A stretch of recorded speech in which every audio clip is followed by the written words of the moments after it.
dumating na kami dito sa bahay. Kanina, pumunta kami doon sa medical appointment ko sa Lunched2. Pero pagkatapos namin, pumunta kami sa Hawthorne, sa Torrance, sa Mikone. Pero sarado pa eh. Tapos, dumiritso kami ng Tambole. O, doon. Nagpaprito kami ng puset. Kanina, inumpisa ng kunang kumain. Tapos, ngayon na naman, tutuloy na naman. Si Indang nagpaprito ng galunggong. Asan na yung lechon kawali ko? Bumili ako ng lechon kawali.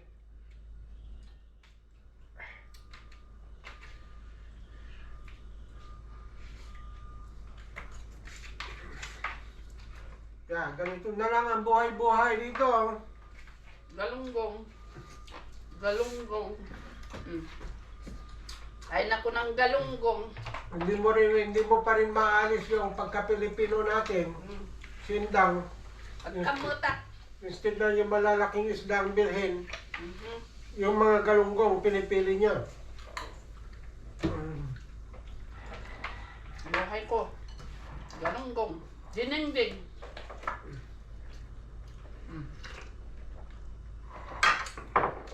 Oh, sarap. Sarap. Panoorin mo si Landayan, sabi niya. Sarap. Oh, sarap.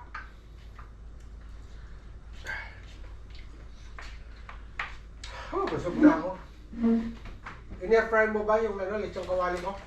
No? Ayan. Sabi mo, i-airfry mo. Ayan. Ito in-airfry mo to? Kampi lang.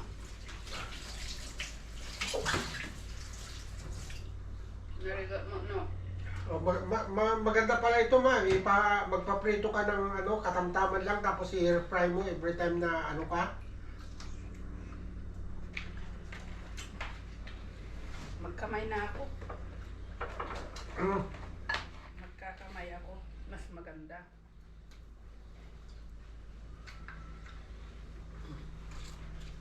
Sarap kumain pag nagkamay.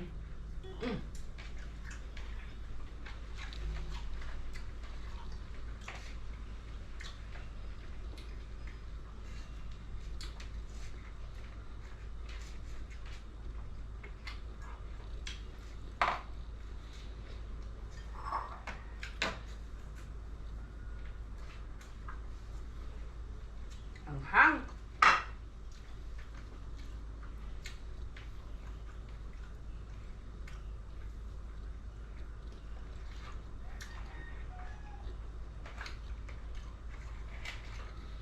Ganun ba pag nagre-record yun? Nagpa-flash? Nagpa-flash siya? Ewan. Bahala ka sa buhay mo.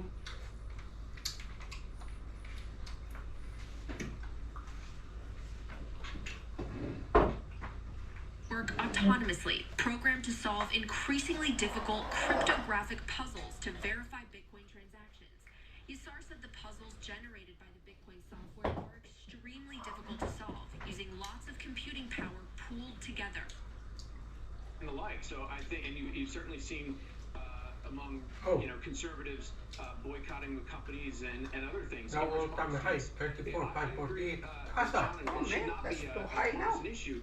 The problem is you have, on one side you have the Democrats and the media and corporations that are literally resisting any reform, anything that would Iba-iba na yung mga any sort of election integrity reform. They're saying, framing it as if it's a right-wing effort to suppress the vote. And a lot of these things, quite frankly, the public overwhelmingly the public. For example, having to show an ID to when you show up at the polls. That's not something that is a radical idea. It's embraced by much of the public, but even that is now seen in a partisan light. Kristen, it's often seen in a much harsher racist light, and I'm just Texas voting. curious. Oh, as a what Democrat, why they're against do about you voting? see a form of ID to vote You as need racist? An You're ID. gonna choose that. Not necessarily hung up on You're that gonna vote piece, for and that I agree absentee with ballot Yas earlier voting, I that, you know, guess. there should be ways we can come Or together there on should this. be I ID think to vote. Texas, with some of the bills like SB That's 7 supposed to be. which, you know, allows There's judges ID. to film voters and limiting places. Only American citizen can vote, right? It's not illegal. Side of it, it's a very interesting thing to see. It's supposed to be. You know, I work with a I lot don't know of what's Fortune 100 companies. the and, problem you know, this isn't new. of This having is an something ID. with the kind of anti-LGBTQ stuff. There was some blowback there with some companies based in Indianapolis. This isn't new. So you have large companies with leaders and CEOs. The and these Democrats large don't want companies do good work. We've seen it through COVID. Because they cheat.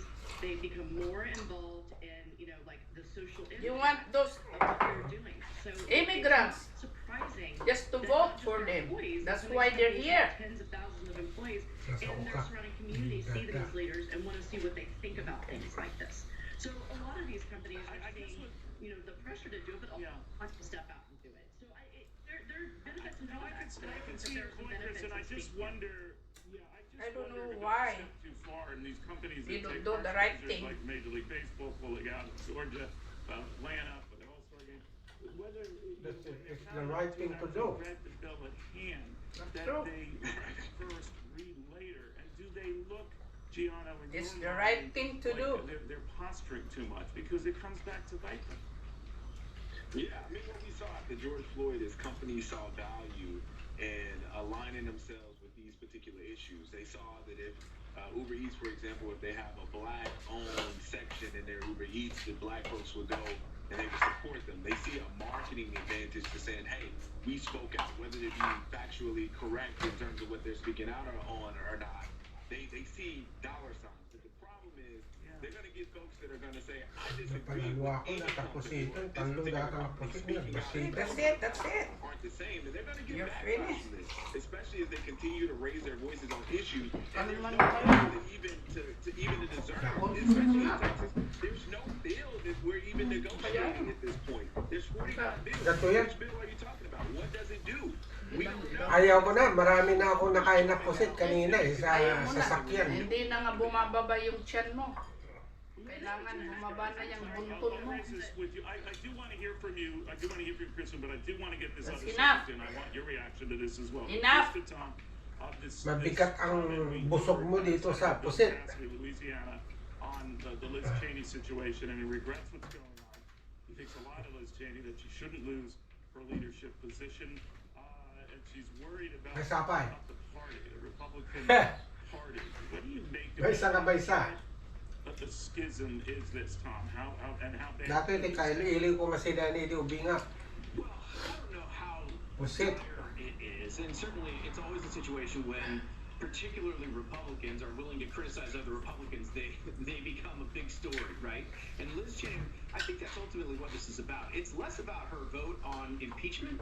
There were plenty of other Republicans who voted for impeachment. She didn't suffer any consequences from that. Chile. But it really rankled her caucus the Di way mas she went about inikakadatan. releasing a statement before the vote and in subsequent weeks. Instead of trying to, sort of smooth things over, she just kept going out and kept criticizing Republicans, and I think that really rubbed folks the wrong way. That's not what her job is as conference chair, and so she's not really doing the job that she's been elected to do there in the Republican as conference chair of the Republican. So ultimately, I think that's what caused Yeah, meaning kay GOP ko the na. schism that we're seeing now. But GOP. I'm not sure it's Kwa not manandatan as nila. dire as it's being Di na painted to be. mag- Is that this is some sort of Yeah. schism that's going to split the Republican Party? It's not that. I don't know. I just wonder, I mean, you Nakatatingin talk about calling names. Gold and it's old for him to party. call names, Liz Cheney and all Oh, these other- gold old Tom, party, but go- it doesn't go the other way. gubernatorial That does Lord. confuse me, but, old Kristen, one of party. the things they talk about, the parties that have these divisions, now, the Gold Democratic old party. with that Republicans super ata. progressive wing that's pushing up the When you're cost of talking these about GOP, programs, There's- and there's even the changing the Republican. president's view I know. on, bringing refugees into this country and making them citizens eventually. And I'm just wondering, is that the Democrat problem? Because there are many who are looking Because at the during midterms those and saying, days, it's that they did a very good job. That's why they call You, them you, called you the want the election? they call the gold old party. That's election. The Democrats have Oh man, I'm full already. We have a lot to to deal with. You like what I was gonna Nixon. say is, like, to say that the assertion that the companies don't know what's in these bills, I just didn't agree with. So sorry for the interruption, but we have a lot of challenges on the Democratic side going into the midterms. The messaging on the Republican side, we saw it. Kasi kayo lang kuma, dito Pilipinas. No matter what we do. I think you've always got the faction on, the left of our caucus. There's a significant number of people in the middle. They're going to continue to fight for, I think, on the infrastructure package, a bipartisan compromise because there's such narrow margins that the Senate can't pass. So we've got a lot of challenges. Redistricting is going to be challenging for us in a number of different states. So we're going to get together our ground game again now that COVID is passing. So, there's a lot of stuff. A lot of challenges we have ahead. All right, guys, we're on that. See, fighting just does seem to be systemic in this country and with the parties. I don't think it's an awful thing. It's an historic thing. It's actually kind of a routine. We'll do it here. See you tomorrow. Tulog. Hi, I'm Brent Gutfeld, along with Jesse Waters, Dagan McDowell, Juan Williams, and she got her My Little Pony vaccinated. Dana Perino. Nagsuka. Buka. It's true, America is turning the corner on the pandemic. COVID cases just hit a 7th-month low, and infections are way down. Almost 150 million Americans have gotten at least one dose of the vaccine, and the economy is finally starting to pick back up. It's been a long time since one writer in the New York Times has a bold idea. Leaders from all kinds of walks of life have suggested Yung dalang babae. when we're drained and exhausted, the prescription, 1 week off. A mandatory Sabi mo dyan natin, tanong ko. paid week off. Dito kawalay. Sabi mo dyan, No work, over. Ay. Ay, no working. Sabi ka? no, no. Weeks worth of loss. 4-day vacation. But it comes with a big catch. There will be no internet, no Instagram lives, no Netflix, chill, no game. Dapat break ko din lang. Ginatang mo tapos Media would be on this mo break, so naman there mo. would be no Mukhabing mukta. news cycle. Ano itong naramit ko? I feel like they're trying to freeze us out. The Flintstones? We're the problem. Oh. Their prescription is I did.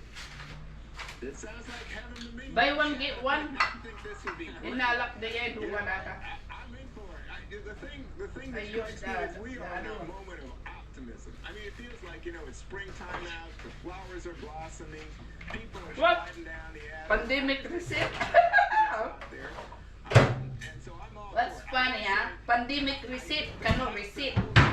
Those exceptions you were talking about, Greg, because if you Nada mo libre hambal. to restaurant workers, McDonald's and the like, those people are still working, and I think that if you, I-receipt naman ng yung pandemic. the internet and all the rest of it, if you still have ball games going, then the people at the Eh, stadium dapat have to ito. be there, the people at No. the movie theater have to be. So it really has to be a national, Ano ka, umay? Dagan, that's one thing that got me a little upset about this. Ginaw ka. No one working at restaurants, so I'm beginning to think that this is written by a New York Times editor who's realized that some people are actually dying to get back to work, and not working at a restaurant is precisely the problem, not a solution. I don't care, you know what to do We with. take that seriously.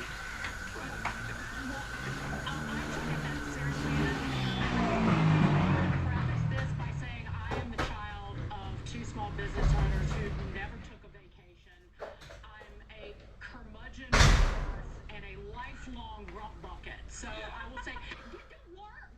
Get to work. Restaurants. I know! Get back to work! Companies that can't find workers because millions of people have been paid not to work by the government. That's And right. what's going on. So I don't see the Get need for back that to letter in work. the New York Times. You have many people, so $300 a week in Like extra we did. benefits. The average We American work and citizen work. right now is earning the equivalent of at least $15. We don't depend on the government 16 money. million people We collecting work so hard. and 7.5 million job openings. We have more job openings in this country country than we had even before the pandemic started. So there's an incentive Ne, for oo, people ni to Endang. go back to work, or many of them. Nagdadaktal. And then also the unions Kabutbutang nga holding sila. families hostage. You've got 40% of schools Hey. in the largest 200 metropolitan areas. Galata, cities, oo nga. haven't fully reopened. So the teachers Nga are raman na. screwing over the parents, particularly Raman. women. So I won't quote data, Lakatan. but I know Dana has something to say Kinil. about dignity and honor. Kaslama la biroro ko. You know, we Biroro have ko. a year in which a lot of people have Kasla biroro ko. No, kasi ramanti, di ngay experience. bisukol. No, kasla raman dato ikwa, squid. Bisukol. It is the New York Times. And also, I'm presuming that the New York Times has pretty good benefits, and that includes Doctor. paid time off. So if you really need a break, lady, take one. The one thing they didn't say is that while you have this time off and you sit in your room by yourself, you have to double mask the entire time, Right. or else it will not count, and you'll have to do it again. Pero ito, kasla karne. Just one thing on, in all seriousness, I met this woman, came through the line the other day, and she had a Trojans from USC. Marami dang Trojans mask, and garbage she said, disposal. "Oh, you know, did you go out there to communication school? She got a job in public relations, and then she got laid off in January.